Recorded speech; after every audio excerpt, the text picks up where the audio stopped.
shut it off, plug temp sensor, and the EGR won't. Right now it's cold. So everything's going out the exhaust, right? Going into the cooler, the manifold, out that way.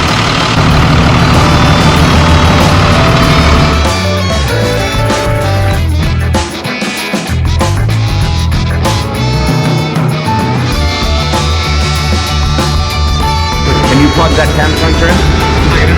Yeah.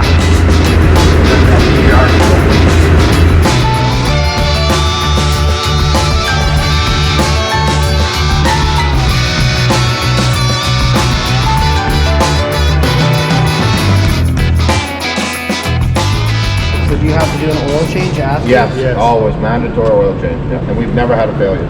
A first student does brand new buses, 2 years old, they do them right away.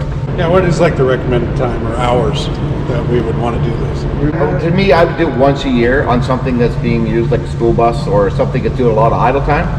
What's going to tell you need to do it is how many times is the thing regenning. If it's starting to regen lots, it's because it's not burning properly. Yeah. Right? And if you're going to take a DPF off, clean the engine, put everything back as a brand new clean engine the day you bought it.